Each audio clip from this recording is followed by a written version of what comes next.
I got 8:50.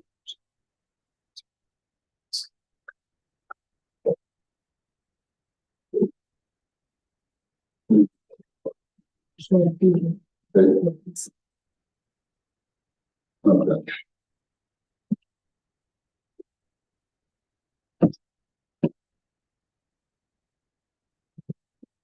Well, ladies and gentlemen, welcome to the council for October the 1st, 2024.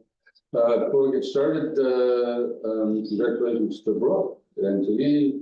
This is Brooke's first anniversary as treasurer, and I understand the budget is almost done. Yeah. Unbelievably good. So that's almost done. So anyways, congratulations, Brooke, and thanks for your work. Look forward to the budget. Not anytime soon, apparently. So let's get right down to it. I need a motion to accept the agenda. Moved by Frederick, seconded by Wade. Any additions to the agenda? A couple of things in the closed session to include. Identify individual contract negotiation. So, other than that, all those in favor of the agenda? Opposed? That's carried. Valerie will be back in a couple of minutes, and I guess Paul is away sick today. Any declaration of community interest in the general nature thereof? Seeing none, let's move on to the minutes of September 17th. We have a mover and a seconder, moved by Gillis, seconded by Yitma. Any errors or omissions? Seeing none, all those in favor? Opposed? That's carried. And the minutes arising from the minutes, CO 55, the mover and seconder, moved by Pickard, seconded by Gillis. Anything you want to add to the report? Nothing to add left with any question. Any questions on that report? Seeing none, all those in favor? Opposed? That's carried. So now we have David Barnaby. Now, is it Barnaby? It is. Okay. And is the interim superintendent or what do they call it? Oh, give me two. Inspector. Yeah, detachment commanders here. Yeah. Okay.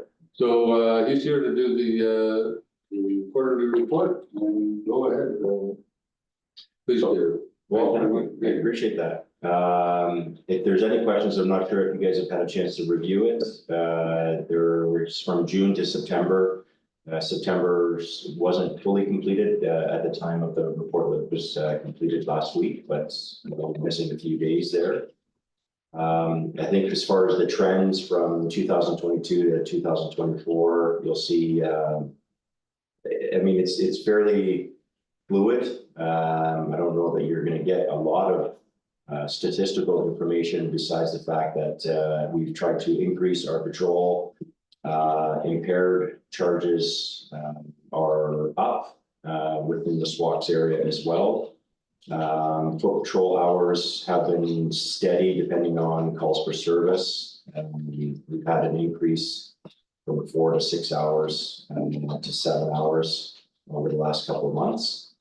I think this is attributed to the new service delivery model within the OPP, where the province has designated almost 1,000 positions to the Ontario Provincial Police, which has increased our complement in Oxford as well. So we'll see over a 7-year period anyways, we'll see a gradual increase of officers within Oxford and across the province. Anything specific that you wanted to touch on? This is fairly new to me, so I'm not sure what the actual process is, but if there's any questions, I'm very happy to answer those. Violent crimes are down. Provincial offenses, as far as highway traffic act offenses, speeding is up within the quarter as well. So any questions from council? Go ahead, Councilor Webb. You said that impaired charges are up in SWAC. Is that alcohol or drugs? Those would be alcohol related. Yeah. The drugs ones are. I'd have to go deeper into it to actually get the statistics for that. If I can find it here, but I would assume that they are alcohol related. As far as... Thank you. Anyone else? Go ahead, Councilor. Thanks, Mr. Mayor, through you. Just wondering where the enforcement is largely being done, what areas? Is it across the entire township or are there areas that you tend to focus on when it comes to traffic enforcement in particular? Well, we try to, as far as I wouldn't say that there are hotspots, but obviously Culloden Road is a heavy traffic area as far as speeds. So if you look at the majority of the provincial offenses, they are speed related offenses. So typically it's going to be in areas where traffic has the capacity to increase their speeds. So within the municipal areas, it's really not always the case. So it's those 80-kilometer areas that you start to see the traffic offenses. In terms of weight restrictions, do you do work along those in those regards as well? We do, yeah. We do have actual initiatives across the province within weight restrictions. So we're coming right to the end of that season when it comes to the weight restrictions. Typically, it runs from May to about September. That we try to focus on that. It is a specific skill set for officers that have the courses to actually pull over those vehicles and then investigate them. So we are limited within the detachment themselves, but we do get our regional traffic team as well within the area that does blitzes within that. Is there a specific I'm just wondering, do you receive requests from like public works superintendents in terms of enforcing weight restrictions on roads or not? Not typically from public works. Typically, there is provincial initiatives that we have set up. And there's designated areas within the county that we try to focus on that would have larger vehicles being traveling on, at which points we do those. Because I understand from our superintendent that there have been numerous requests go out to the OPP to enforce weight restrictions on some of our low use roads. Okay. Especially in the months of March and April.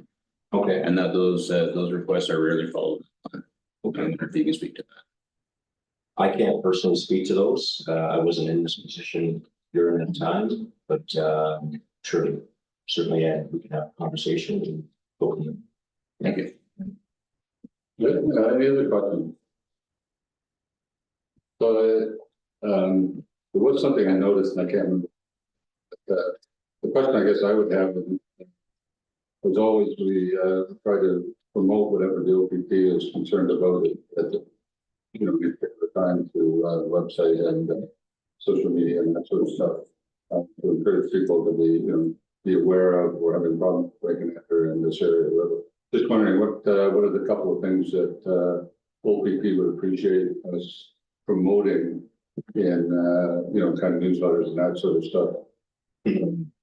Kind of the hot spots or the trouble things that you see in the township like.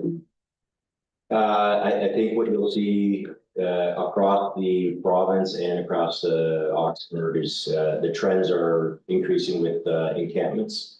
So these are fairly complex situations, ones that the Ontario Provincial Police is not going to solve. We are a middle person to that. Supreme Court of Canada has made certain decisions within human rights that it's a social problem. So I think citizens across the county will have to be patient with respects to how the townships and police enforce those encampments. But we are starting to see an increase in those encampments in there as well. Mental health and drugs fentanyl is an issue, not just to Oxford County or this community, but it is across the province. Something that we are constantly dealing with, and there is an increase in mental health calls, and obviously there's typically an association with some form of abuse, whether it's alcohol or non-prescription drugs that's being involved as well. So. Just wondering, one thing we did notice, it seems like in the general area, there's been an awful lot of traffic accidents and my immediate thought is people are speeding. But I understand that it's maybe more often distracted driving that causes accidents than speeding that, because I just, that's another thing that you see people driving down the road and you know they're not watching the road, they're watching something. And whether it's a screen there or they're, just sort of curious how you see the number of accidents and number of fatalities back across Oxford in the last year. So fatalities are up within within Oxford. And it's interesting because our ride programs are up, our impaired charges are up. HTA offenses are up as far as enforcement. But so are fatalities. In the end, there's only so much that the police are able to do within the roads. So yeah, I mean, people typically can only do one thing well at one time, and if you're driving a vehicle and looking or being distracted by anything, regardless of whether it's your phone or something else, then sometimes bad things can happen.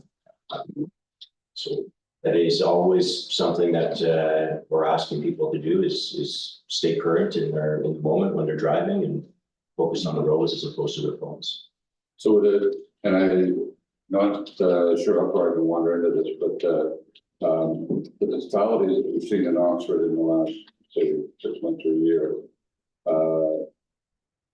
results of speeding or dangerous driving or distraction, is there your sense of leaning more to one than the other? Because I think it's difficult reminding people that when you're driving, that's the one thing you're supposed to be doing and not 6 other things. Yeah, sometimes it's difficult to get a nexus between whether they were distracted or not. But typically there is a nexus to speed involved in fatalities. I think it'd be fair to say there's an excess of speed involved in virtually all driving done in your membership and even in the cities, right? You drive 80 kilometers an hour down Highway 19 and Pine Pine, you're going to get passed by a number of people who are saying, "Old man, get off the road." Yeah, well, I don't know if they're saying "old man, get off the road," but when I see my passing, that's kind of what I'm reading them. certainly 80 kilometers an hour is some people do get frustrated by that. They're psychopaths and anything above 80 kilometers an hour, and that's why they've set those regulations at those speeds because the studies show that anything beyond that can be fatal. So anything lower than that, at least the vehicle and the safety precautions within the vehicle are able to protect you a little bit. Any other questions? Go ahead, Pete. I'm not sure if this is the time or the place, but thank you for the opportunity. One of the areas of my constituency is the intersection of Mount Elgin Road and Plank Line. Very busy intersection, very poor sight lines on that intersection. I hear from residents almost on a weekly basis that they want to see some sort of traffic measures taken in that intersection in particular to improve safety, both for vehicles and for pedestrians, especially in that area. Just wondering, is there any chance we might be able to get some support from the OPP as we approach the MTO yet again to try and enact some sort of change at that intersection? It's been an ongoing project for as long as I've been on this council to try and get some sort of change done there. We've been met with closed doors for the most part. I'm just wondering if we can get some support from the OPP for recommending some change there. Well, we can certainly provide you some analytics involved in that area. If there's any fatalities or accidents, complaints that we received within a certain time period, if that's what you're looking for, that may assist you with pursuit to increase public safety. Sure, absolutely. Yeah. Okay. Anything else? Seeing none, thanks very much, and appreciate all the work the OPP does. And we're looking for another excellent report by the end of the year. So, Excellent. okay, thank you. Thank you. We need a motion to receive. No, okay. So then let's move right on to staff reports. CL 56 proposed amendments to township sign bylaw. Julie, please. Okay, so this report is just to bring forward a couple of proposed amendments to the township sign bylaw as I've outlined in the report. We have noted there's a couple of inconsistencies in the bylaw, so the intent is really just to clean that up a bit and make it a little bit more clear. For instances when there is more than one level of jurisdiction, I guess, that applies to signs that go up. And also when an exemption is requested. Currently, exemptions can be requested by the chief or can be approved by the chief building official alone, but we would like to have some kind of a public process implemented for that. So instead of that, we are suggesting that individuals be required to submit a bylaw exemption request and come to council with that request. And the reason for that is we are getting an increasing number of requests for billboard signs. We originally amended the sign bylaw a few years ago because we didn't really want to see billboard signs popping up all in like up and down Plank Line and Culloden Road. So I mean, if there's a change in that direction, then we're welcome to hear that. But the intent was to kind of, you know, limit the number of them that do go up. Once they're up, they're up. We don't have any control about how long they're up for or what goes on them and things like that. So if there is a request, we would like there to be some kind of a process for that. With that, if there's any questions, then you can answer. Any questions on the report? Go ahead, Councilor. Thank you, Mr. Mayor. So just for clarification, then Julie, you're saying that you want to have any exemptions come before council or just before staff? Before council, so it would be treated like any other bylaw exemption request. And the requests that you're receiving, you say you're seeing an increased number of requests for these. Are they coming from individual landowners or are they coming from businesses that want to erect multiple signs? They're coming from businesses that want to erect multiple signs, so they own the sign and they rent from the landowner and then they rent to business. Okay, so basic two requests here. One is whose jurisdiction, and the other is the exemption. So any questions on the jurisdiction one as well? So when it says who has the most limiting or severe jurisdiction, is that sort of you know, so many feet from the road, or are we talking Yeah. size or whatever? Oh. Okay. All right. Anything else from council on this? Councilor Pickard. I remain a little confused. So let's have an example of Highway 19. It's not our road. And we have a request to put a sign up. So is that within our jurisdiction? Anything outside of the road allowance is, yes. If MTO wants to put a sign up along Plank Line within the road allowance, that's completely within their jurisdiction. We don't issue a permit for that and they don't get permission from us. There are instances along that highway that within a certain limit, they need approval from MTO, but the provisions of our sign bylaw don't apply. If it's on private land, they still have to get a building permit from us, and if we have more restrictive provisions, then they have to follow those provisions. So we've had one or two of those I can think of where somebody said, well, MPO said it was okay. Yeah. And well, too bad MPO doesn't get the final say. So. Right. Okay. And that's more or less putting it in here so that it's clear where okay. Any other questions? Seeing none, do we have a motion then to support the amendments as proposed? Moved by Pickard, seconded by Yetma. Result of council of Township Tilted Township, seal 2024 proposed amendments to Township Tilted Township signed by law. As information for the council for the proposed amendments to Township of Tilted Township signed by law number 13/2022 is outlined in appendix A attached to the report. Any discussion? Seeing none, all those in favor? Opposed? That's carried. David, was there anything else I had forgotten? I'm just seeing you patiently waiting, so. No, I just didn't want to be rude. But Oh, you can leave whenever. It's pretty hard to be rude in this, but no, I just thought in case I'd missed something, so. no, you didn't. No, Oh, okay. I just, didn't want to be rude and while people were talking, but yeah, while there was a break, awkward break, I'm gonna. Yeah, you might want to go before we have a break, so. And thanks very much. Okay. Take care. Seal 57. Multi-year accessibility plan. Okay, so the purpose of this is just to bring back for their review and consideration our updated multi-year accessibility plan. We did do some public consultation and that was shared previously in May. And council was given an opportunity to as well. We have finalized the plan. Currently, we are working on getting quotes for a couple of things that came out of this. One, looking at getting quotes for automatic door openers for the bathrooms in Salford, Mount Elgin, and Brownsville. So we'll be looking at that and also looking at making some modifications to the pavilion in Brownsville because there are pillars, poles right in the middle of what is supposed to be barrier-free access into the pavilion. So a couple of things that we are looking at now, we'll have some cost on that hopefully when we go into 2025 budget. And if there's any other questions or comments on that, I'm happy to. Okay, any questions, Councillor Frederick, please? Yeah, I'm happy with the report. I think we're making progress, but it is slow. That would be my comment. There's much more we could do, but it'll come. I'd just like to point out where it says township progress to date.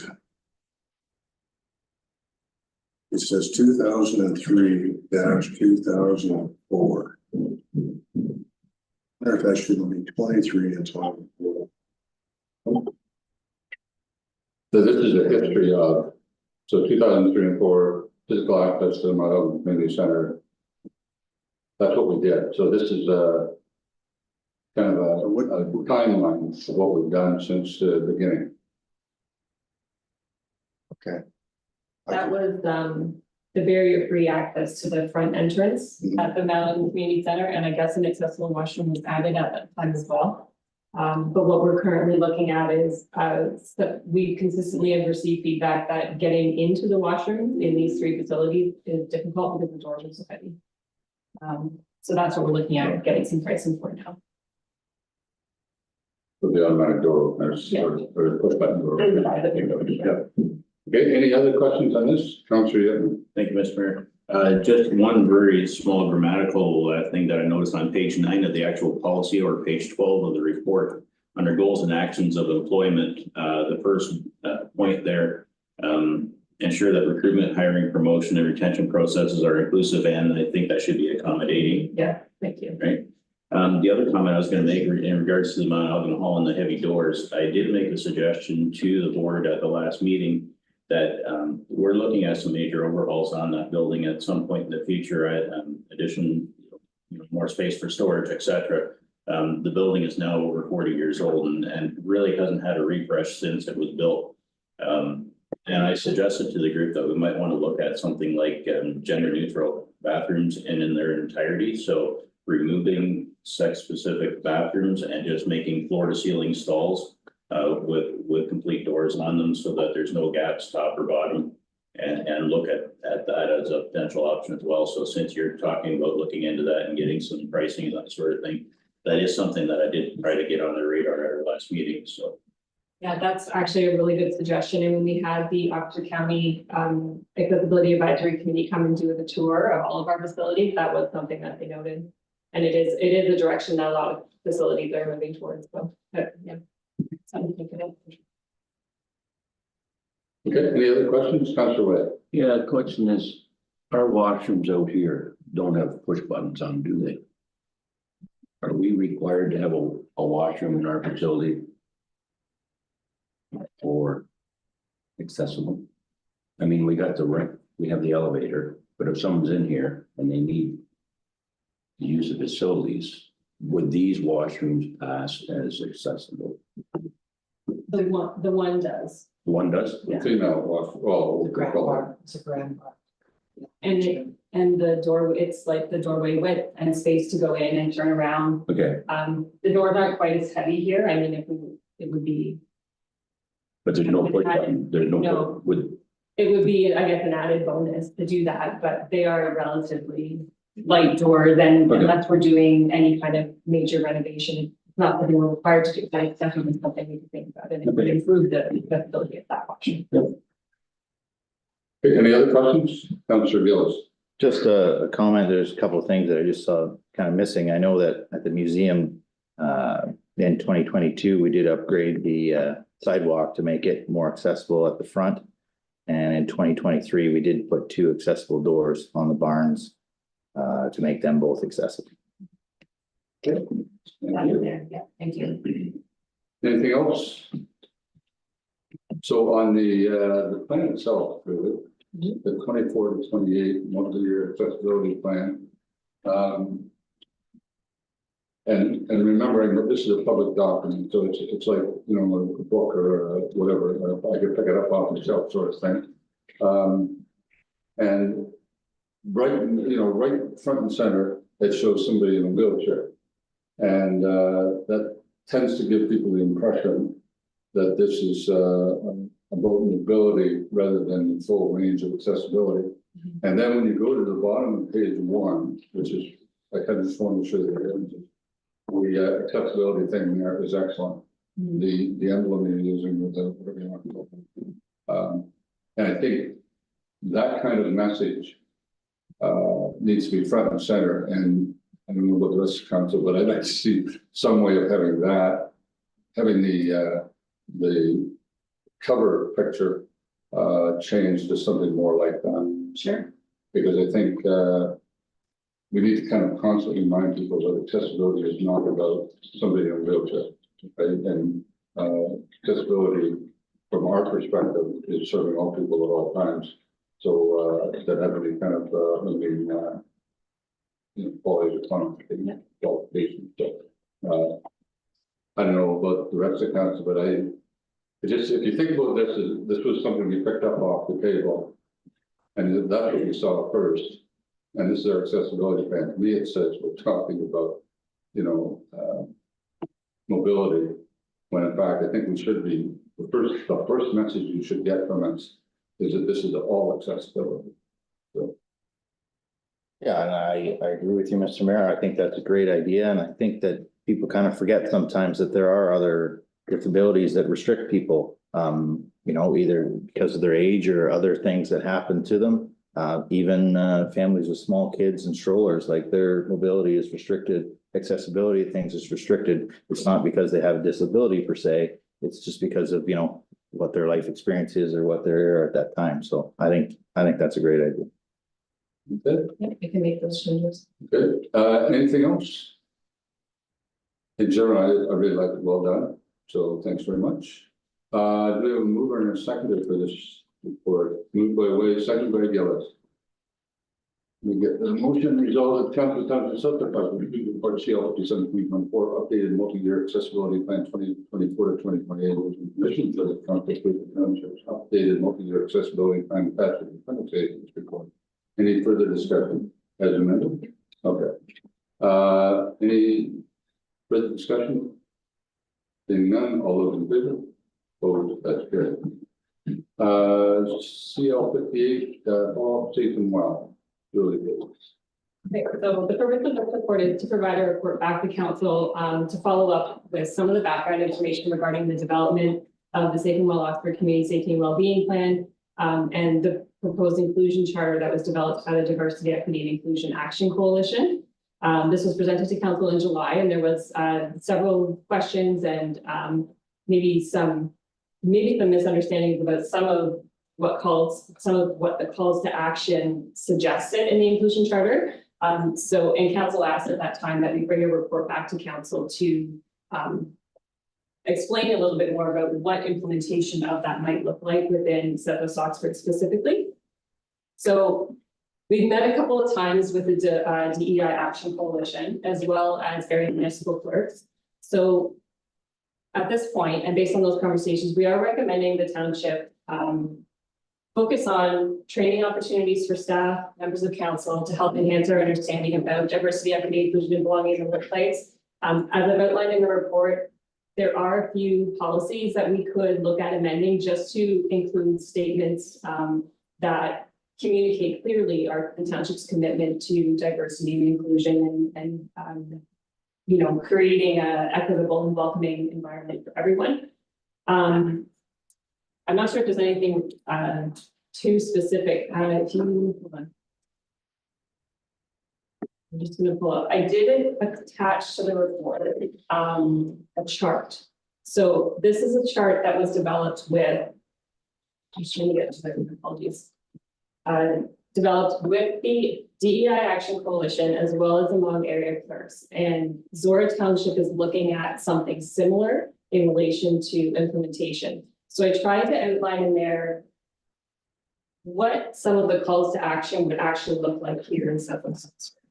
So I don't know if that's maybe a place for us to focus on and chat about, if there's any questions about, you know, the history of this, how we got here, why we have the inclusion charter in front of us with a request to support and endorse. We can talk about that as well.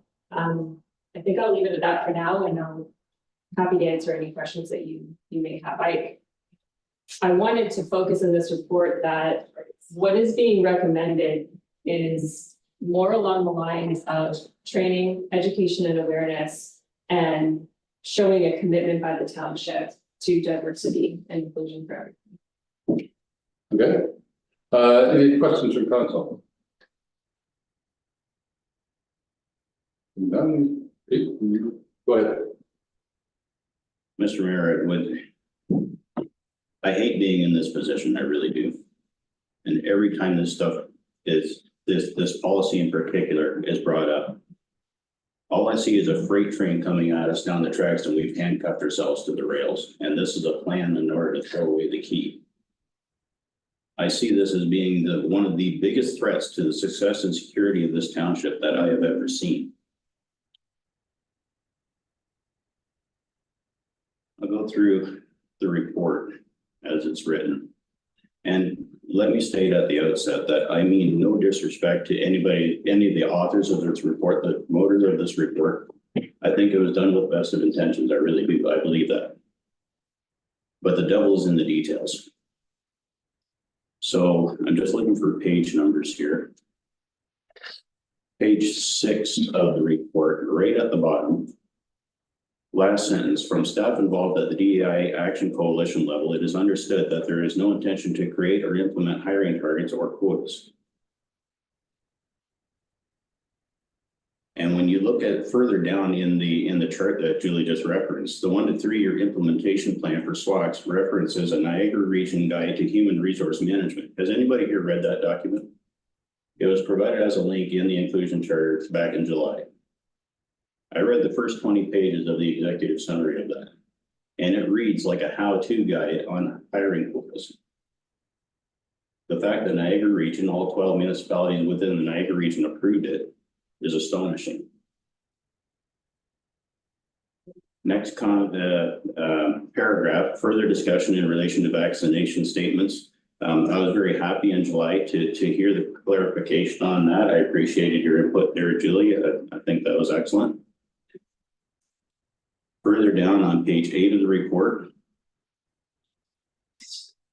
I think that entire first paragraph, so on page 7 of the report at the very bottom, it says the township may also give consideration to amending township job postings to include the following or similar statement.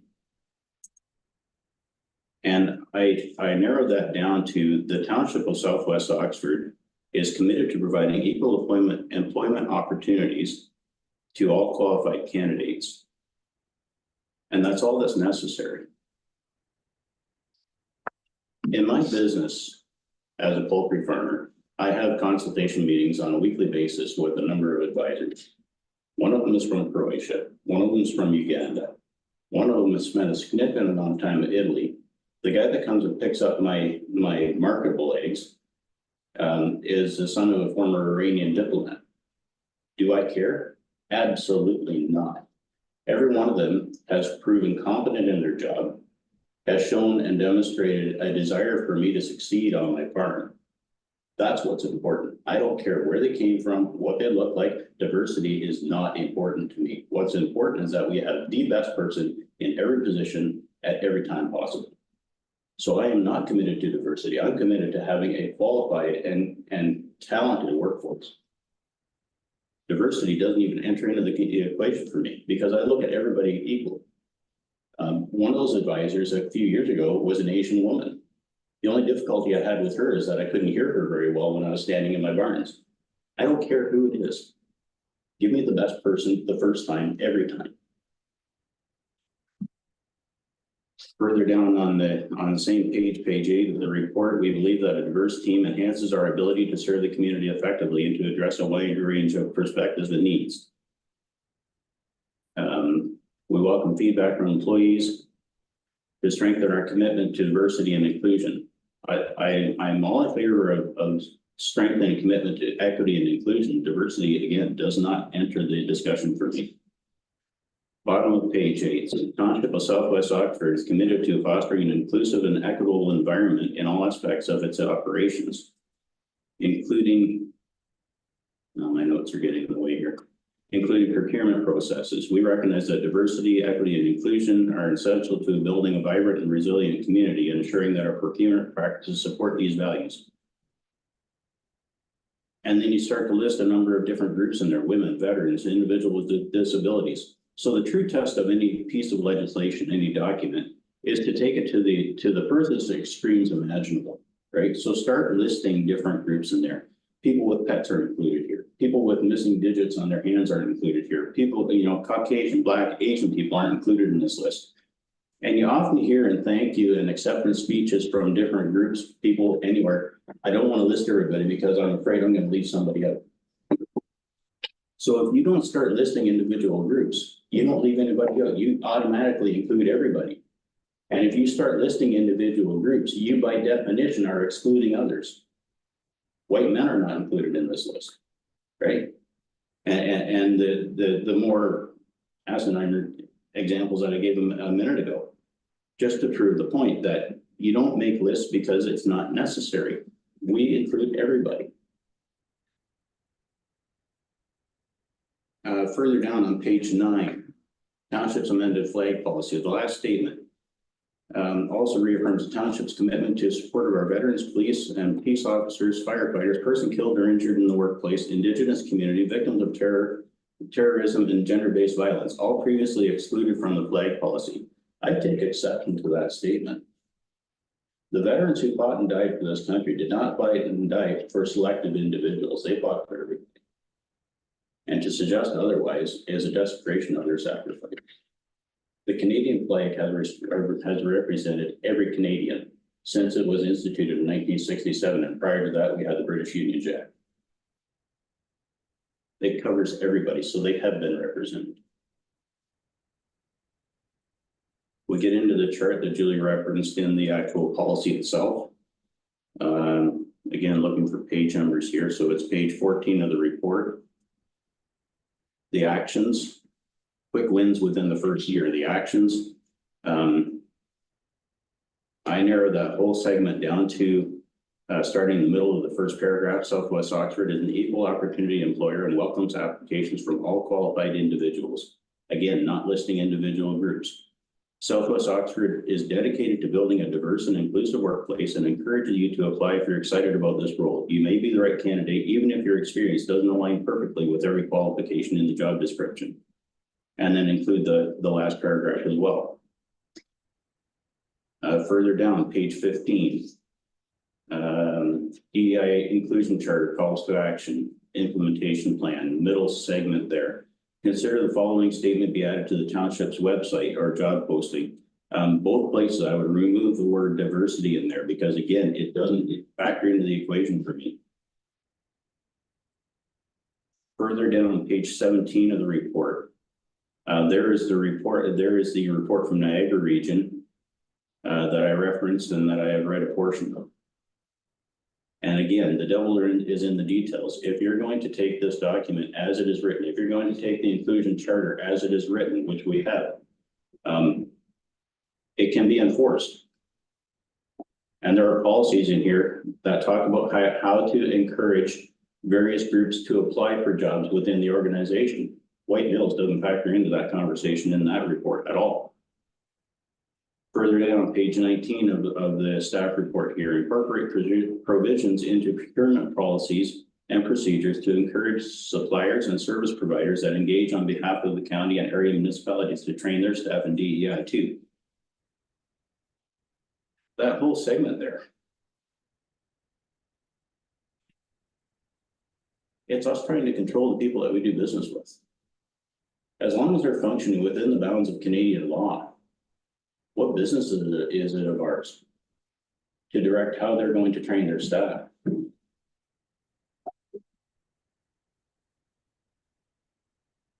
So again, Mr. Mayor, I hate being in the position of always being the voice of opposition to this. But every time I see it, I see a freight train coming at us, and it's not gonna happen overnight, but it's gonna be a long, slow process. So it's gonna bring us into a state of political correctness, mediocrity, and resident and constituent frustration. Thank you. Any other comments? Councillor Thurston? Mr. Mayor, I would like to mention or even suggest that we review the comments that Councillor Yetma has just provided us. Maybe review them at length and just to see what the consensus is here in our group and how what we believe that we should follow. Any other comments? Seeing none. So, not to be difficult, but I would disagree. I think diversity needs to be in there. We are a very diverse, regardless of society, and we need to accept that. It's gonna, like I say, you just hear enough comments made about other people and that lack of respect for the fact that they are in some way, whether it be the color of their skin or whatever, is different than the majority. That's what diversity is to me. Is I actually appreciate the fact that people aren't all the same. I would actually agree with Councillor Yetma on the one part, and I'd actually made virtually exactly the same comment in mind, and that's under the quick wins, second paragraph, include the vaccination statements under the actions. Township Southwest offers an equal opportunity and welcomes applications from, and I would capitalize all. And then all qualified individuals. And then I would eliminate the various groups there. Because I think I partly agree with Councillor Yetma is that equity seeking groups is virtually everybody. And the concern I might have is while I would leave the job open to anybody, I would be concerned if we had a terrorist group, somebody from the terrorist, no one from the terrorist group started saying, I want a job in, you know, that's human resources or in some position here. It's kind of a little difficult. But I would expect that the person might be able to apply, they just probably aren't going to get the job, right? So that's where I actually think, like Councillor Yetma, I would actually remove that that portion where it tries to identify. I realize that it's what it means is as an example these groups, but I think if this is going to be a charter, then it should in fact say specifically what we're doing. And so, quite frankly, if we have a job and somebody wants to apply, I don't care anything about any status of the person. I would say go ahead and apply. And if you think you're qualified, I think it's worth your while to put an effort in. So I would, and quite frankly, staff are going to say, you know, yes, maybe, and no to the applications that come in. Just, I mean, you don't interview 40 people if they all apply for a job. You interview the ones that seem from their application, which is really putting their best foot forward, right? That's what you choose from. So that's one that I would agree. I think we do need to eliminate that kind of trying to name different groups. If we come from a genuine sense that everybody is included, regardless of what or whatever, then I think we're halfway there. As I said, I think that we need to accept the fact that we're a very diverse society, And I think we're richer for it.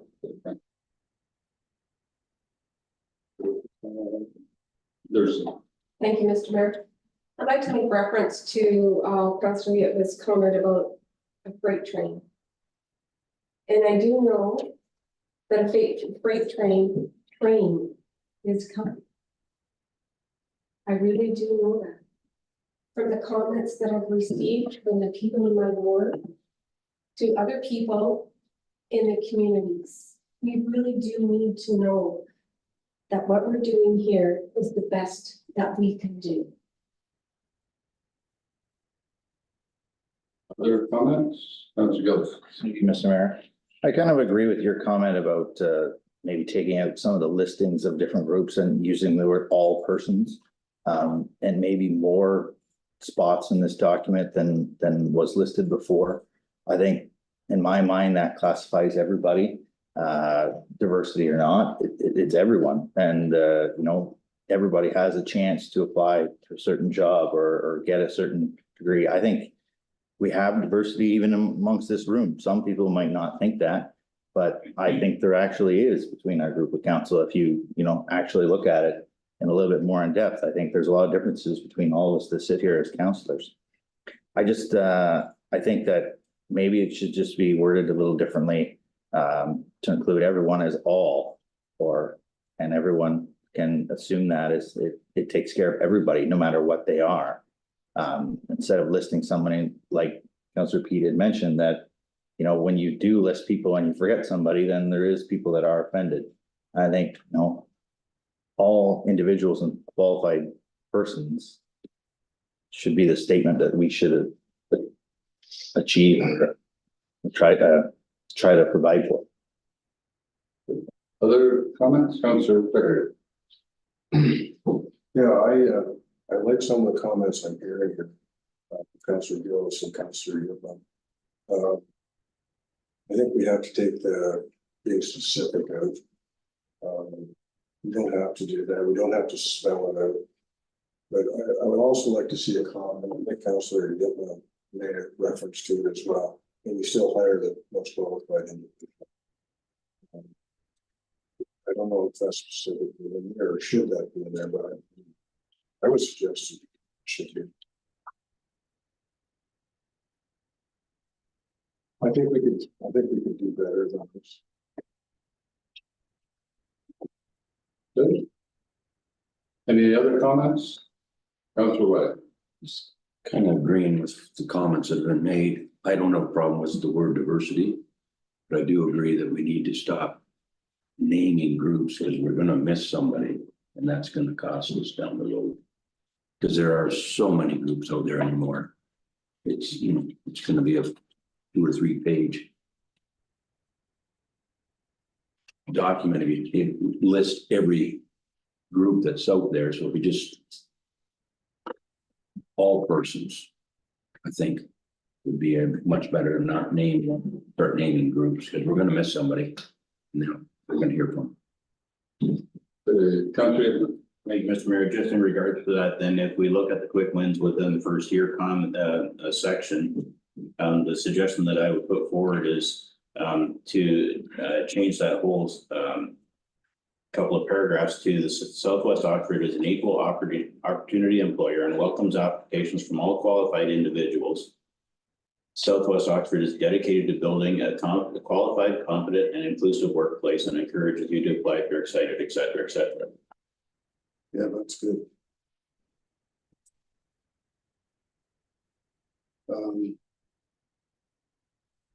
The other thing, Julie, is this Niagara. We should get that, because I know that document is full, and I don't like that. So. Sure, and I will comment on that. So that was a document that was referenced through the DEI Action Coalition, but I did note in this report that further research on this is required and nothing would be implemented without coming before council first with for approval. That this may not necessarily be something that we do in Southwest Oxford, and that's okay. But I think there was a bit of miscommunication about the calls to action within this document were intended to provide ideas. I realized that it wasn't presented that way and it came across very different, but it wasn't intended to be this is what you must do.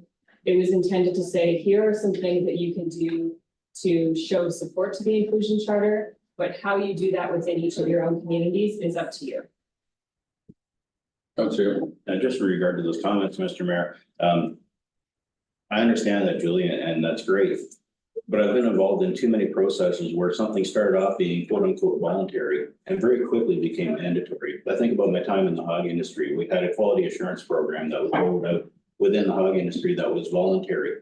Until about 2 to 3 years later, there wasn't a packer in the country that received pigs from us unless we were signed up to this quality assurance program and we're actively following it.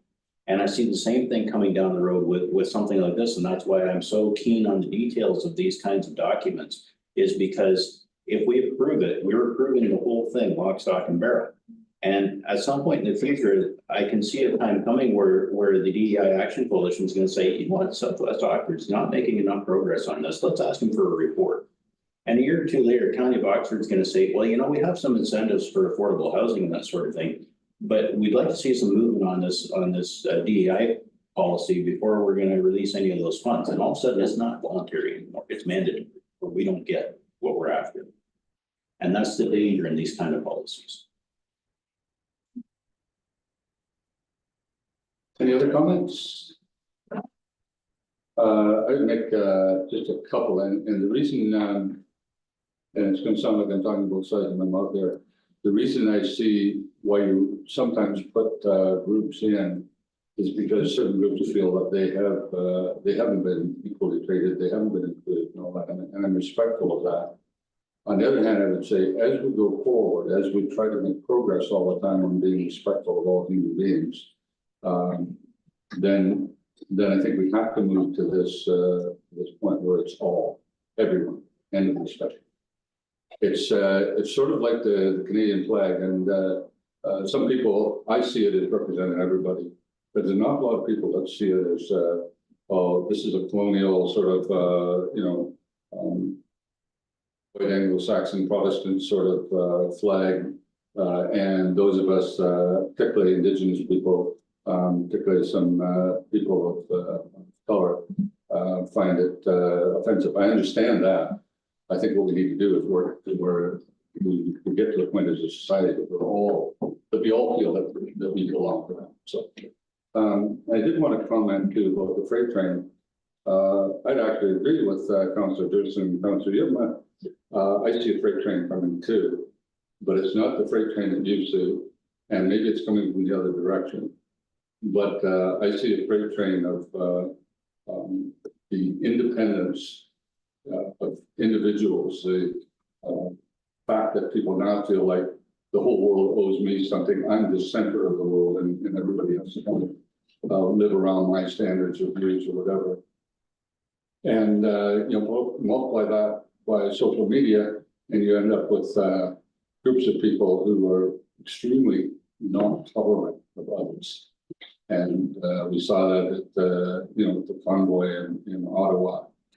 Different examples of groups that represented political or ideologies that I couldn't support.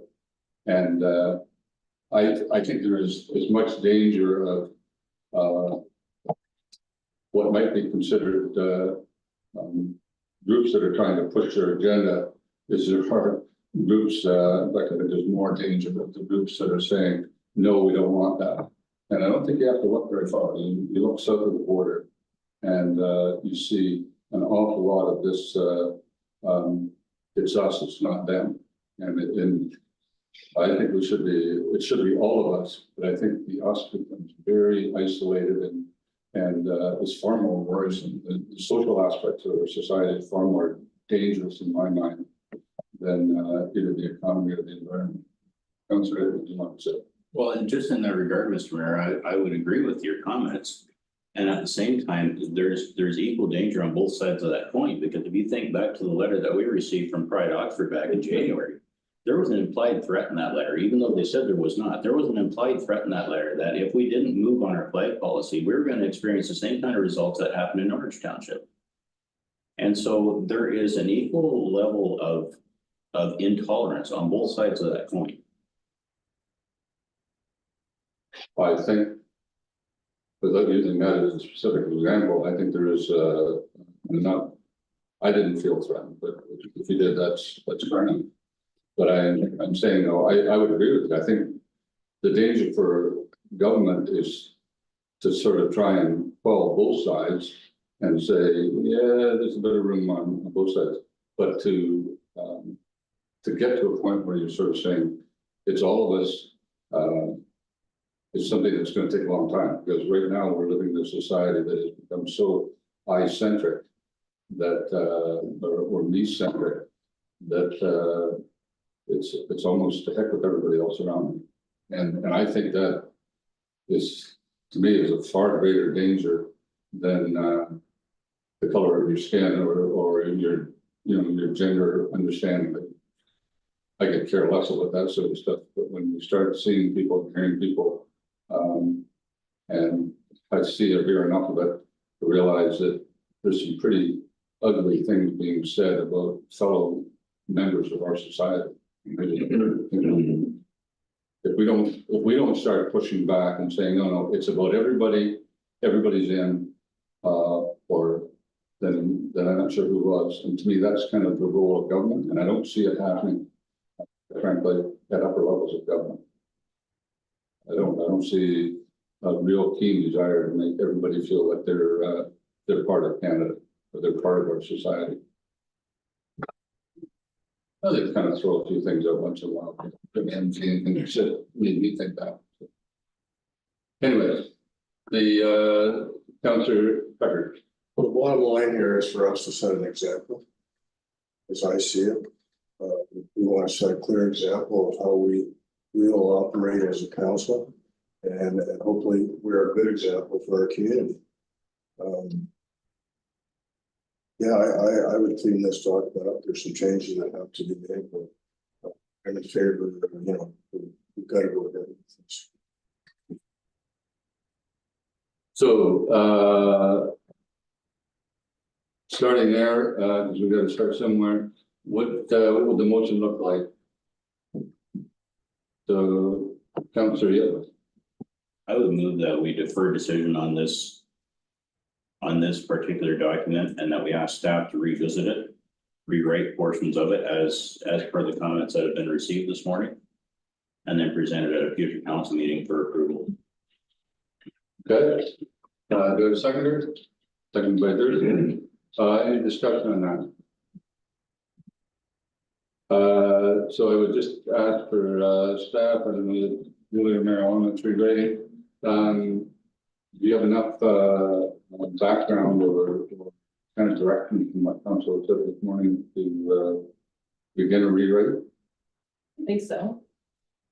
That I guess what I don't want is to send this back and then say, okay, now we're down to paragraph 2, and we start the same process again for the next 5 or 10 years. So anyway.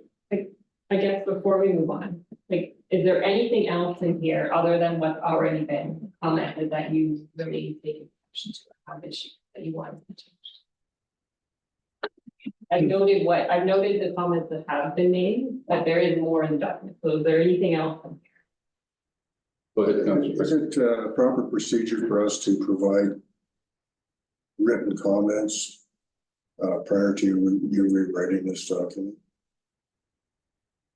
Or would that commit you to putting those comments in the document?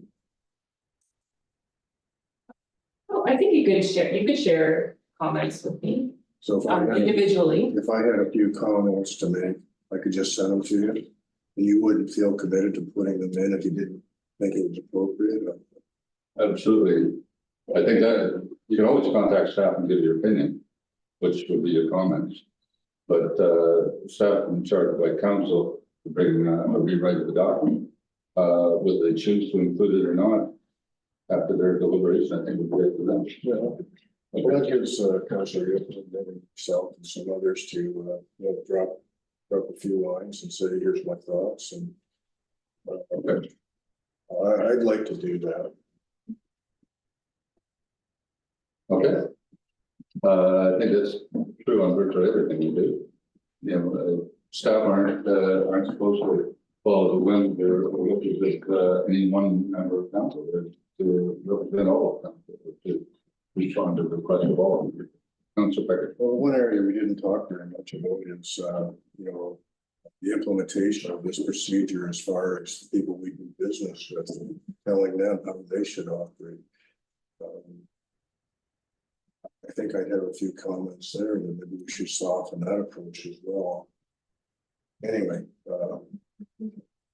I just want the opportunity maybe to just send you my thoughts. If you don't like them, that's fine. Okay. We don't expect to see this back for probably another month. We got. Yeah, it would likely be November. If you can, if Okay. you do have any comments, if you would send them to me within the next 2 weeks or so. And review and bring back in November. Okay. Anything further on this? And the motion is, provide directions that advise the proposed, implementation plan based on comments received from members of council for further review and review. Okay. Sorry, I was still working on it. Yeah. Go ahead. Any further discussion? I think the general intent is correct. Any discussion on this? Seeing none, all those in favor? Opposed, that's carried. We're now down to FD 15/2024, the fire services automatic aid agreement. And Paul, did you want to make any comments on this? Thank you, Mr. Mayor. I know that pretty straightforward. I don't have anything to add to the report. Woodstock just asked them if we could provide some water shuttle. The reason I went with 2 tankers, just to clarify, which the report doesn't. They get a house fire, they're gonna need 2 tankers of water to put it out, at least to do a water shuttle, and I thought we might as well get paid for it while we're doing it, so. That's why it's 2 tankers instead of the normal one. So, and it looks like it's a limited period of time, and the 2025 is when they're projected to have the booster pumping station completed and then back to normal for their hydrant services. Any questions from council? Councilor Yellen. Thank you, Mr. Mayor. Just in the report, I was trying to place the slide that shows the streets that are being covered, and I couldn't quite get my head wrapped around where exactly it is, because I can't read street names or anything. Carn Road, just on the west side of the city. And just the subdivision back in there. That's what I presumed, but It's Bower Hill. For like, terms, yeah. But we have an agreement in place there for a little short section in Carn Road. Okay.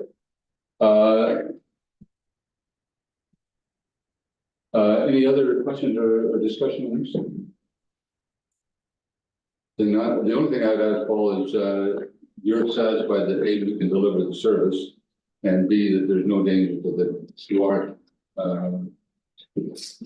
municipality, like any of the people in the talk to. Yeah, so, to you, Mr. Mayor, the way the agreement is worded, that we can pull resources out of the city of Woodstock if we need. We do have mutual aid available to us if we are there and we get a call of our own. So, or if we're on the way, we can call our units back. Okay. So, just want to make sure that we were protected in those cases. I guess the challenge of that is a house fire in Woodstock that we're got 2 tankers running to. And then we have a house fire in Beachville or whatever. The idea of pulling our stuff away and saying, sorry for your luck, you're in Woodstock. Yeah. I mean, I realize, I can understand politically it's not good either. No, so it would come down to being proactive, the fire chief and the incident commander to arrange for coverage if they're going to be there for an extended period of time. That's through mutual aid. And what we've done in the past is if all the resources are tied up in one area, we just had this happen in the south end a month or so ago at a structure fire. We called in Arch and asked them to put a crew in Mount Elgin for X period of time until we were ready to cover the rest of the township. Okay, good. Thanks very much. Anything else on this? So do we have a motion, Councilor Gillis and Councilor Gillis and Councilor Whale, if it was? Resolved that report number FD 2024-015 entitled Fire Services Automatic Aid Agreement, City of Woodstock received with information And the staff be directed to enter into an automatic aid agreement with the city of Woodstock for tanker operations as outlined in the attached agreement. Any further discussion? Seeing none, all those in favor? Opposed, that's carried. And treasurer's report. Budget public meetings and direction. Go ahead. The purpose of the report is to schedule special budget meetings for the 2025 budget process, as well as any direction that council wants to provide to staff while we are in the budget. We had previously set one special meeting, but that was the November 26th meeting, daytime meeting. We set that last year. So the second meeting that we need to tentatively schedule is, I put as November 12th, an evening meeting. Anything else? Do you want any kind of direction? So keep the taxes low and what are we thinking, Councillor Wade? November 26th, I have a budget meeting at Upper Thames. I've had that scheduled since February. And we had that note that Councillor Wayne couldn't be. So you work quite to start on the 12th. What's that? You work quite to start on. Yeah, I'll be here in the fall, yeah. Anyone else have a problem with the 12th, which is really the change being made there? Councillor Gillis. So just a question, if we do the 12th, there's a chance we might not need the 26th. That's kind of depending on how things go, or it might mean that day would be shorter, depending on how things. This is the same schedule we followed last year. 2 special meetings set and then put everything else in. And just one more point, if you don't find the budget binders helpful to you, please let me know if they're not enough copy. The less paper you need to print is better, but understandably, however, I know Dave isn't. But if you don't find that helpful, please let me know. Just easier that way. They're not printing sales. Okay.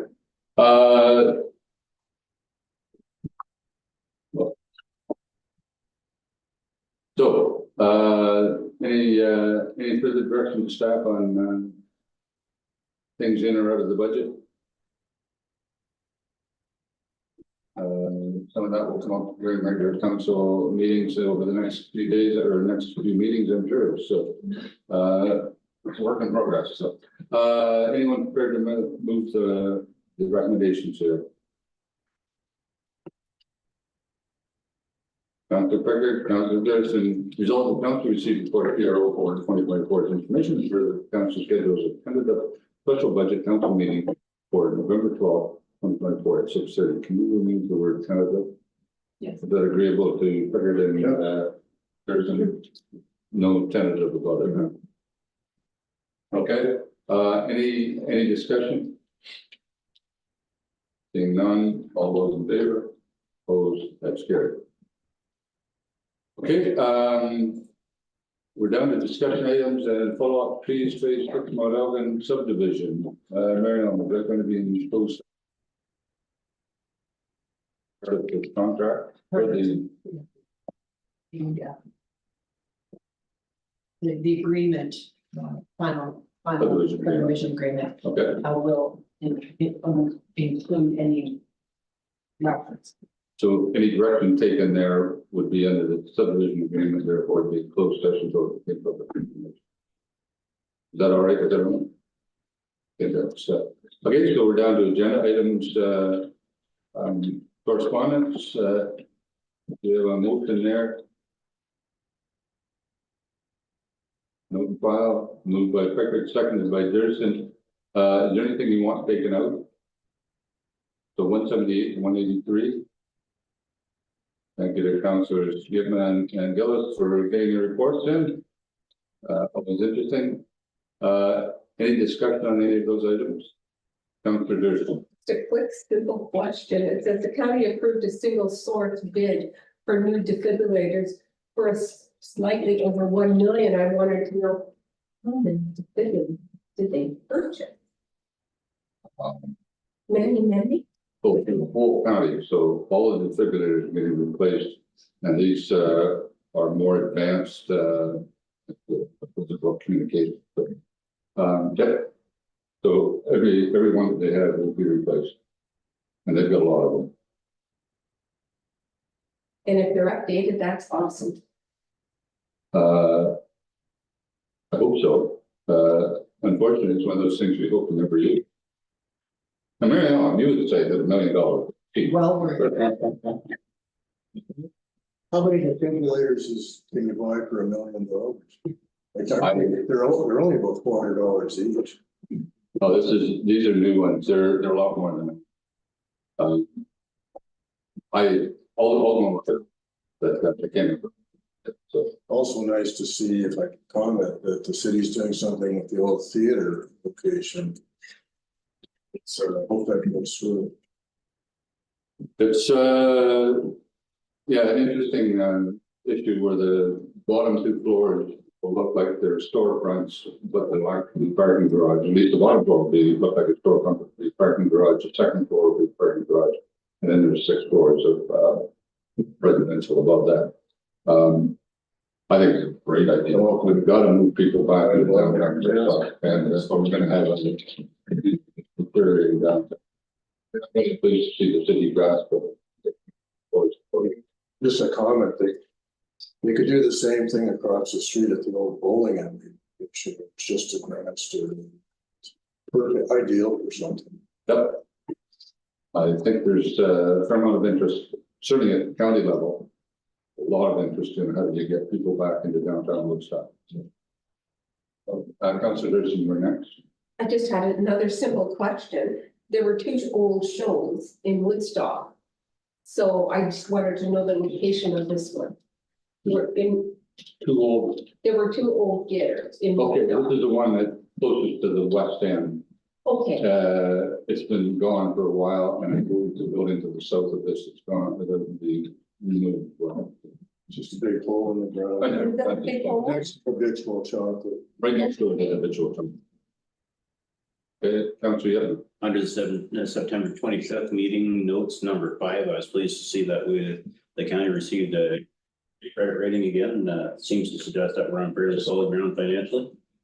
Yep, interesting to note there that the only caution in it was about a reliance on the auto industry, and this led to a bit of discussion afterwards from some of us, lunch or whatever, about the need to kind of be expanding the agricultural interest too, and around whether it be input in or from the far end. And should we be looking, particularly talking to since Jim's right there, the REDC, to say we need to be focusing more value add in agriculture and maybe specifically looking for those opportunities.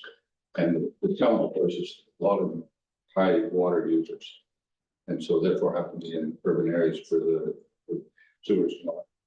But as I said at the county council meeting, I'm happy if we're staying up with the Wellington, who have always had excellent credit for everything. As long as I've been, they've always had excellent credit ratings, and Essex County as well.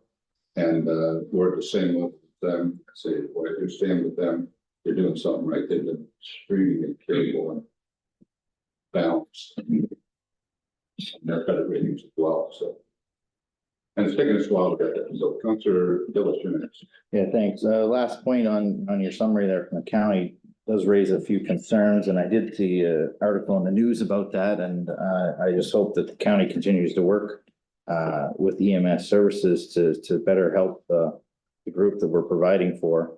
It does concern me about the increase with 10% increase with only a 2% increase in population. And I hope that the individuals think that they get priority service arriving at the hospital in an ambulance compared to walking in. I hope that's not their mindset. But it does worry me whether that trend is going to continue forward.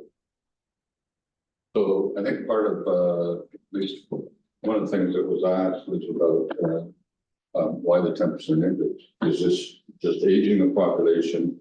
Because we only didn't know there's a 2% increase in population, so as people get older, they tend to use ambulances more, so is this gonna be an ongoing thing?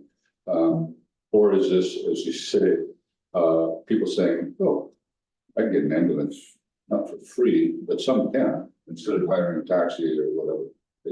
And so I think that certainly the county is on a trajectory that would provide more ambulances. And that leads to the question of when and where.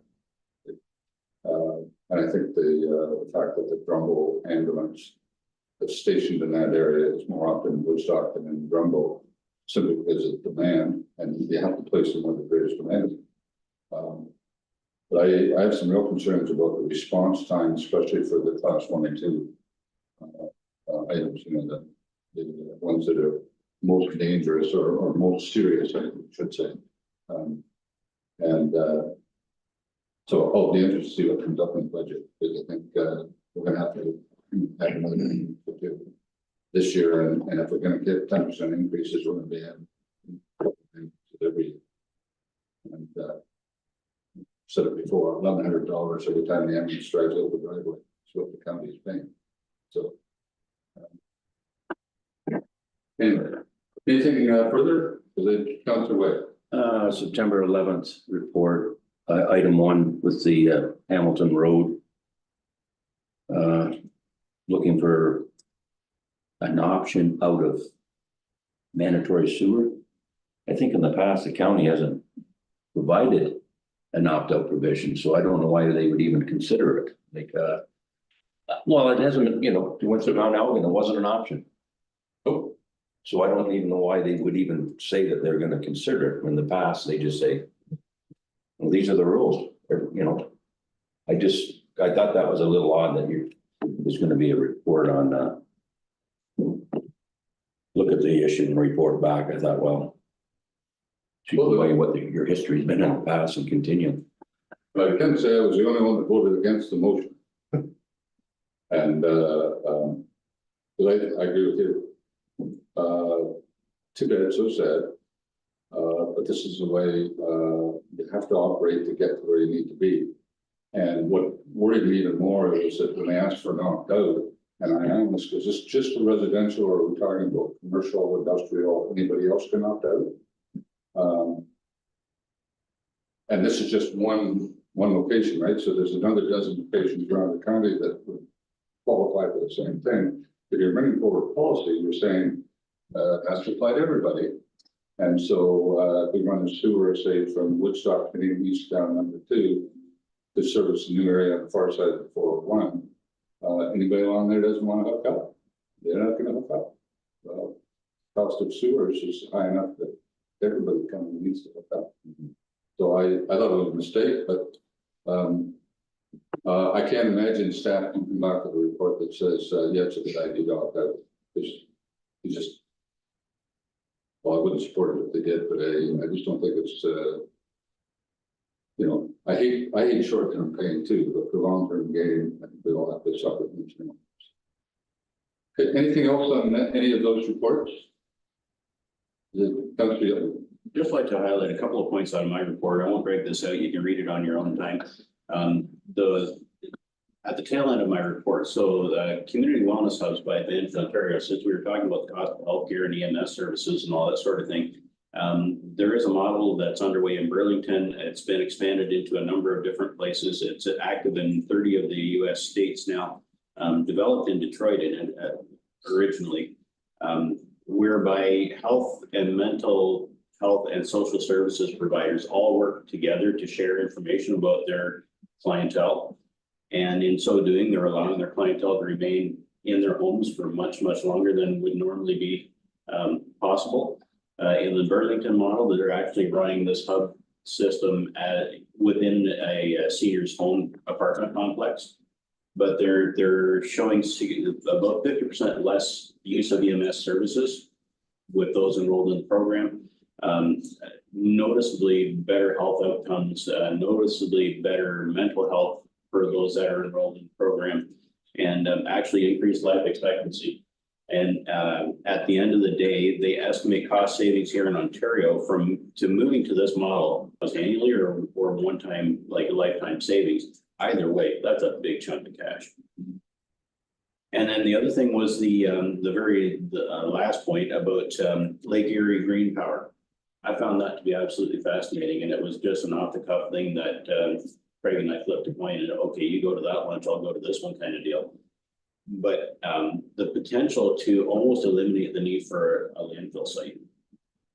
And so I encourage you all to read that as well. I really would like to get in touch with some of the folks at Oxford County and see if this is something we might approach neighboring municipalities about looking into. This company is looking to move into Ontario. Originally, they were going to restrict their options to the US, but since then, there's been some funding developments with the Ontario government that seems to suggest they would like to move into Ontario as well. And so at a 98% recovery rate of all waste product going into landfill, that seems like a pretty good deal, and it may, in fact, eliminate the need for a recycling program in its entirety. Any questions or comments? And then I'll seeing that. I was interested in that as well, in that, the county has looked at some forms of incineration. And the problem so far, and the problem so far is that we haven't been able to get incineration done clean enough to meet the provincial standards. And the only way you can meet the provincial standards is to actually lower them. And so you look at the York Durham facility, took a tour of it a couple of years ago, great facility, but they still can't burn the stuff and not be putting too much out into the air. And so I'm interested in how are they going to, be looking at gasification of what to get it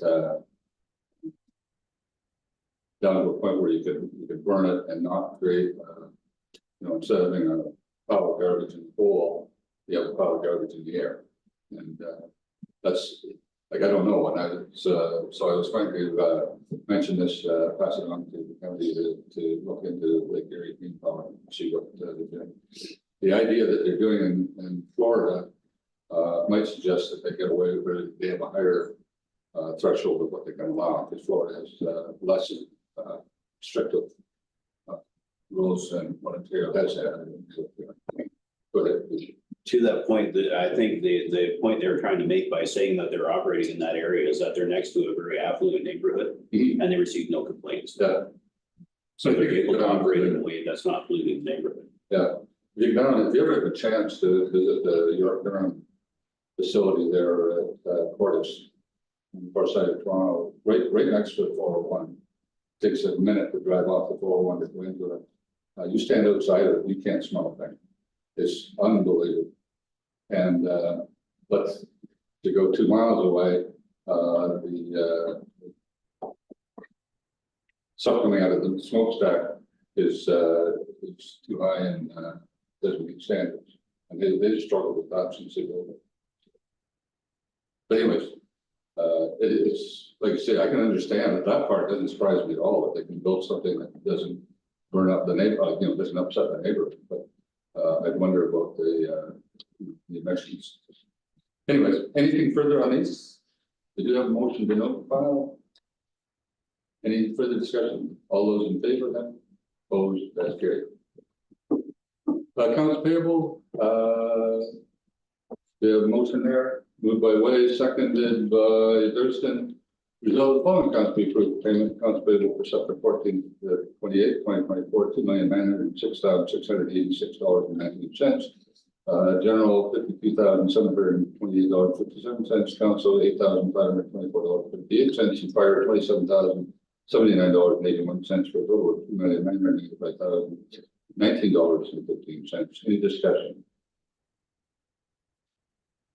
Seeing none, all those in favor? Opposed? That's carried. Information items, correspondence. Councilor Yetman. 184 and 185, note and file, they were seconded by Gillis. Any discussion? Seeing none, all those in favor? Opposed, that's carried. Bylaws, automatic aid agreement, the mover and seconder for that, moved by Pickard, seconded by Way. Bylaw would say, With all that, the following bylaw be introduced and then to be read a first and second time, bylaw number 71, 2024, being a bylaw to authorize the execution of an automatic aid agreement with the city of Woodstock. any discussion? All those in favor? Opposed, carried. Third and final reading, moved and seconded, moved by Gillis, seconded by Way. And the reading is, Resolved that bylaw number 71, 2024, be read a third time, finally passed, the mayor and clerk are authorized to sign the bylaw and affix the public seal. okay, any discussion? Seeing none, all those in favor? Opposed, that's carried. And we're now down to the committees, Brownsville Hall Board and Mount Elgin Hall Board. Can you move it? Move to receive as information. There's some seconding, any discussion? Councillor Pickard. In the one report, August 26th, it doesn't put the new facility manager's full name in. Which reminds me, I can't think of it. Daryl. No, NUTT. Okay, thank you. Anything else? Seeing nothing, all those in favor? Opposed, that's carried. No new business right now, except for what's in closed session? Mr. Mayor, Yes. just a question, now that we brought Daryl's name up, what is proper procedure for bringing matters to his attention, because he doesn't need to have 15 different bosses? Go ahead, Marielle. Yeah, we've had discussions internally about that as well. So if there's an issue at one of the community halls, usually it's the same people that report it. So like for Mount Elgin, for example, Joanna McClintock is the custodian, or John Fuster does rentals. If they notice anything when somebody's cleaning it that needs to be addressed, then she just contacts us.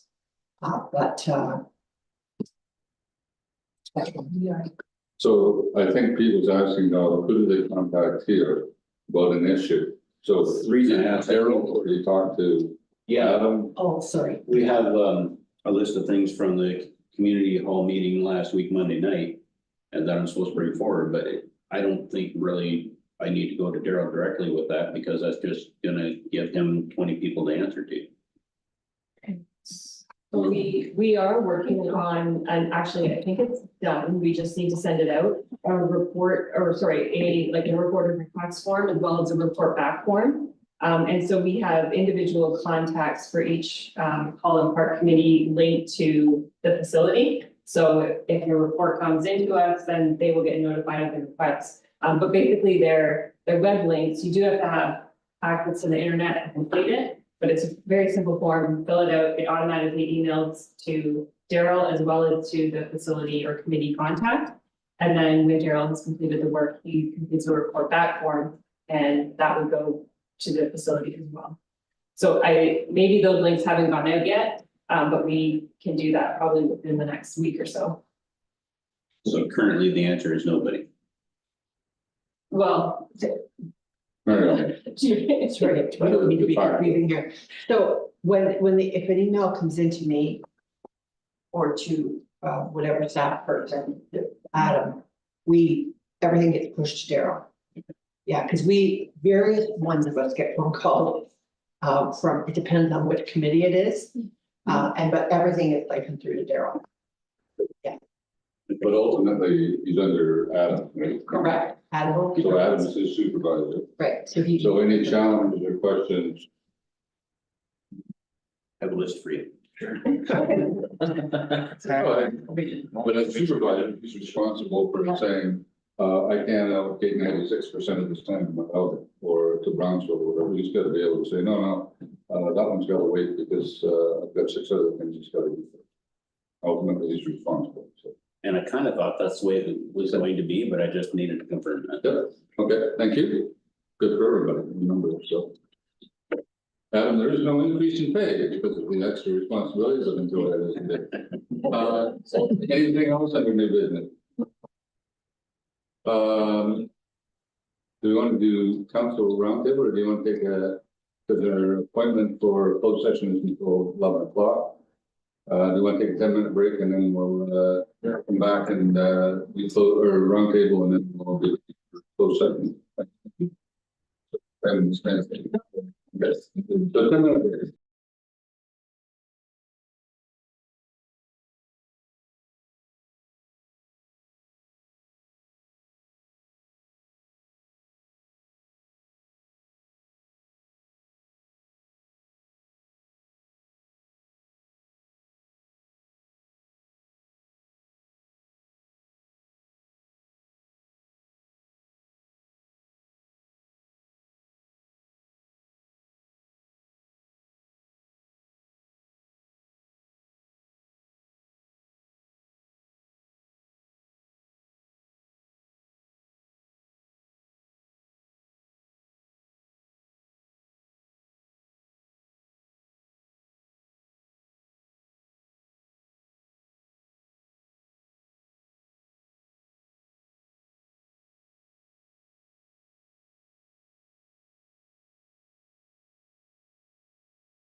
And, with the Councilor Thurston.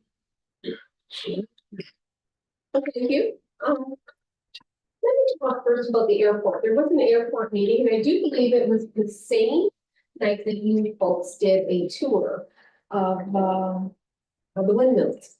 I was not able to attend, I was at the airport, and I just wanted to mention that in the meeting and the minutes that I took, I noted that there are 2 plus 5. So whoever was talking said that, new hangars going, and they were speaking about where they would be located. So just a heads up on that, you know. I did find out, or they didn't say anything about, how the fire inspections were going at all, but they did make reference to, the SWAT's building inspector, but not the inspector, they just said SWAT's building and the fire department. And that reference was about they're holding the people at the airport accountable for their buildings. Oh, maybe I got it. No, Oh, yeah. okay. The fire, better, That's their job. taking the fire inspection. It's the builder, not the people that own or lease. It's the builders of those people that are building it. Right. Yeah. Okay, So the fire is under our jurisdiction. Sheriff Fire Marshal. okay, Airports are federal, yes. so there's a gray area. Oh, no. So the town in the lease agreements with the hangar owners has the ability to go in and do inspections. We're assisting where we can with the fire piece of it. Us having federal fire folks come in and have a look would be difficult at best. It's a small airport. So there is inspections going on, but we're working with the town as part of their lease agreements to carry out the inspections. Okay, thank you for the explanation. Now, many people on the airport committee have moved on. I only saw a few of the people that were there 2 years ago, 3 years ago. I heard and saw a lot of the staff. And and some new people that are on the committee. So it looks like they're progressing and it sounded really good. Really good. Okay, so that's with the airport. The other is, well, starting of my busy time, tonight is Selfridge Hall meeting, and I know that we're going to be discussing a takeout event that we're having. The Engage and Inform committee is tomorrow, the Energy committee is tomorrow. Nice. Oh, is it, did I miss something? Is it the 9th? I didn't really miss things. Okay, thank you. And I'm still with my. Good. And work to. Thank you, Mr. Mayor. Mount Elgin Community Center met last week, Monday evening. Went over the recent beef dinner with Lions. We did cancel the planned event for November. We had an event, New Year's dinner planned for, I believe it's November 15th or in around there. That's been canceled. Big deal coming up is our trivia night coming up on Friday night.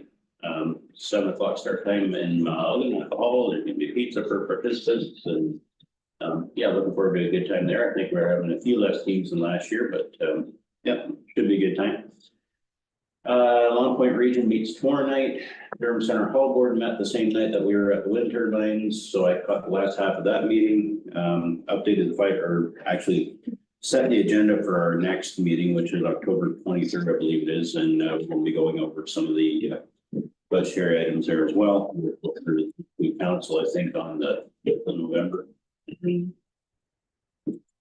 On that meeting, they're scheduled to present anyway, so Parks and Rec, the fence, I believe, is mostly repaired around the tennis court now. Still waiting on quote for some of the line painting to be done in there. We have one quote, we're waiting on another one. So that's moving forward slowly. And I think that's about all I got for now. See, they have the fence back up on. The tennis court? Yeah. Yeah, that's good. That's very good. Was gonna ask, there seems to be a dip in the pavement at the south end. A little bit, so I talked to Adam about that, Peters Paving did the job, and they asked if we wanted to have it crowned, but it was gonna be significantly more expensive to get that done, so they just paved flatly or what was there, kind of let it out the dips and so on, but yeah, there's a couple of spots where it does hold a bit of water. Okay. Ward 5. Yeah, just a reminder that the Boralex meeting is this week. All 4 to 8. I think I might go to that. I think I got a pretty good handle on it. It'd be nice just to go and see what people say. As mentioned, the Environment Energy meeting has been planned to October 9th, which is a week from tomorrow. Squeeberg Minor Ball had a meeting. They wish to come to Grants Night, so I expect that's going to happen. They've got some operational issues and we want to get some money out of councils. They'll be coming. Squeeberg Parks Board is meeting next week on the 8th. Things going well there. We had our park thank you for the donors. We had a good turnout. Not all the donors were there, but the ones that were, I think they were well received. Oh, we had a Rural Economic Development Corporation meeting last Friday. It was in Zora. So we got a tour of their $6.5 million building. Very nice. We never let our staff go there. We've already done that. No, wow, there's certainly a lot of room in there. While I was there, they had the Truth and Reconciliation flag raising, so we got to participate in that, which was very nice. I think the young lady's name was Patricia. She had just done the one in Woodstock and came out and did Zora. It was very, very nice. I was happy that I was there. The Discover Oxford exhibit that we had at the Outdoor Farm Show went over extremely well. I don't think anybody got a chance to stop in. There was well received, 14 exhibitors over the course of the 3 days.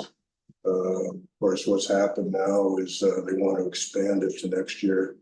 The show gives us our space for free, so we just pay for attend. And so we've been asked to expand it to host more local events. So that was kind of the highlight, was a discussion there.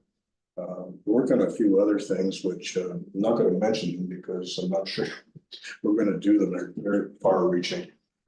What else have I got? Trivia night. We have a team. So we expect good service. Councillor Gidla at that. Just keep the drinks coming.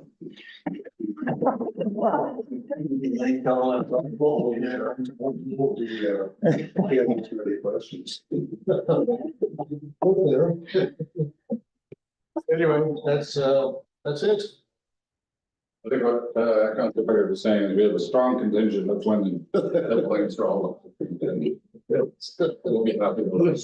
I just wondered if we reduce the drinks a little bit, if they enter, it might be more forthcoming. No, I think it increased it. The active, important. Councilor Wade, Ward 4, please. Okay, last Tuesday night, we had a whole board meeting in Foldens and we finalized our budget and we will be presenting it on the 15th of October at our council meeting. I missed the last car show in Beachville because of a grandchild's birthday party. So I'm not sure how that went over. Craig might be able to respond to that.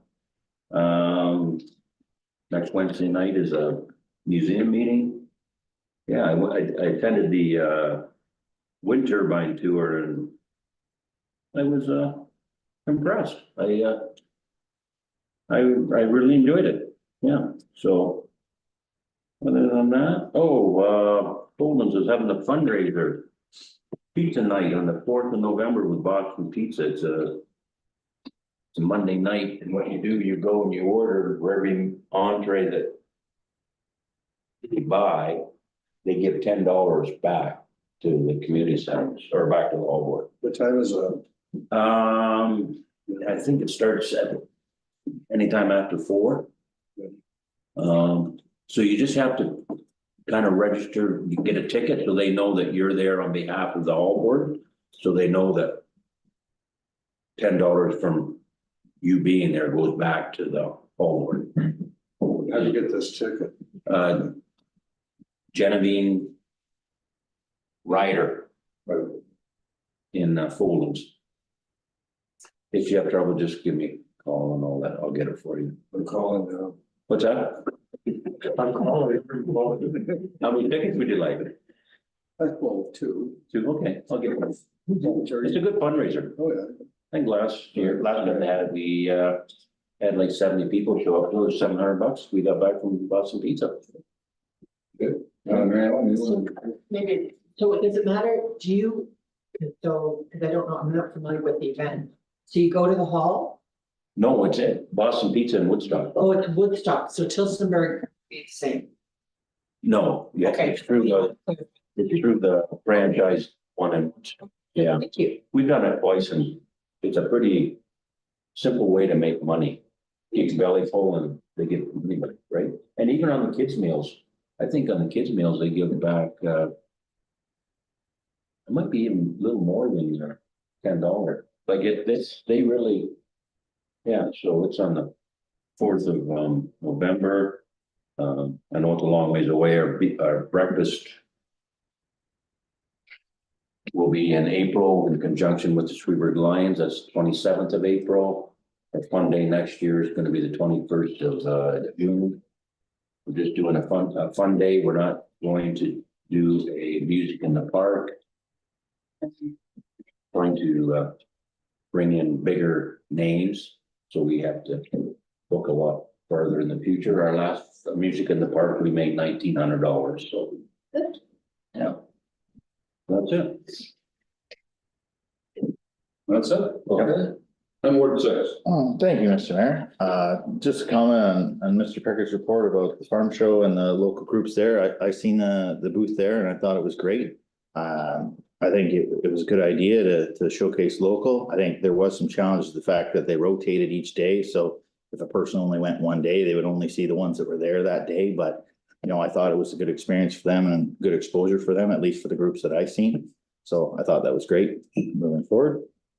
And saying that, I did not get to the last car show at the museum either. I was chopping corn that day, so it kept me away, but I did hear there was around 125 cars, something like that. It was a lower amount, but the weather was great, and they had a great time, and it sounded like the whole wrap up for the whole year in summary went really well for all the car shows that were at the museum.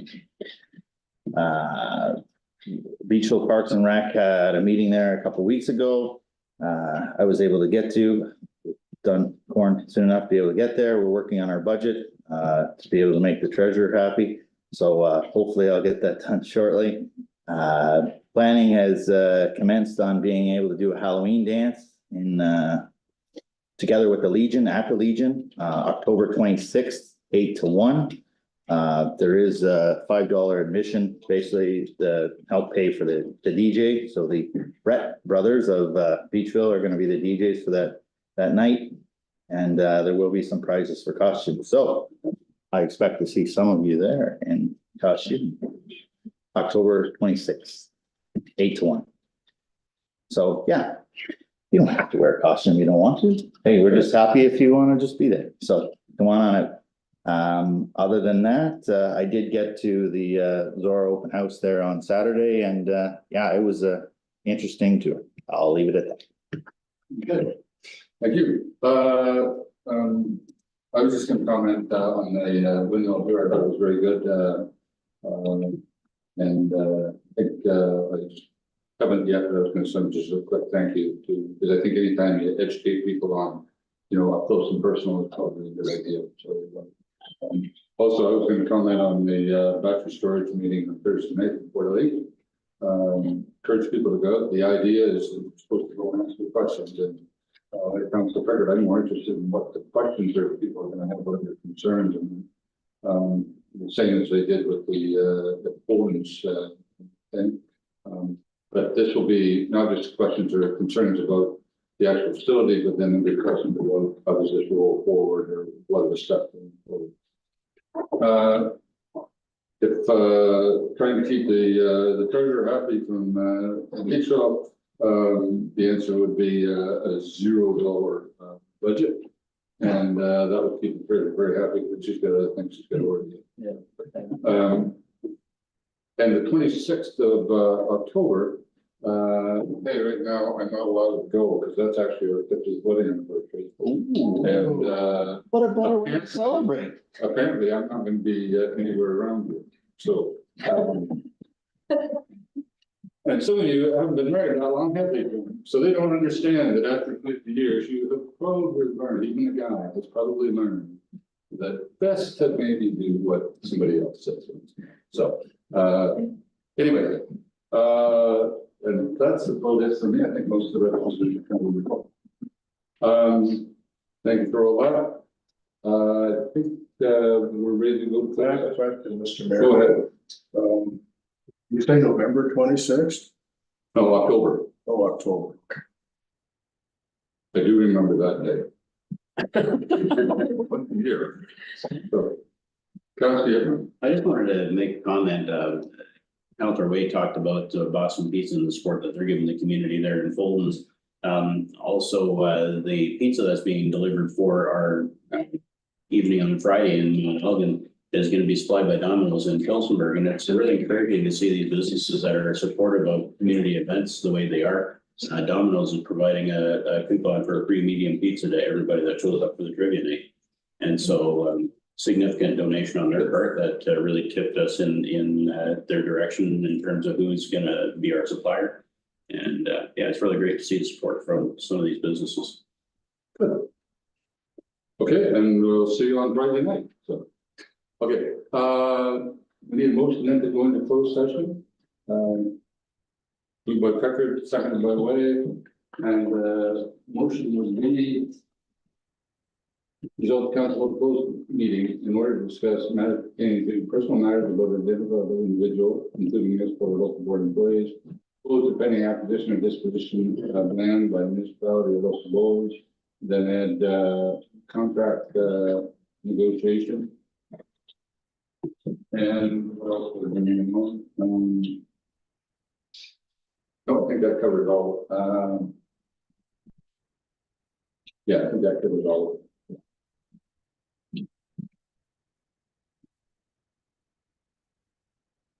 Okay, any discussion? Seeing none, all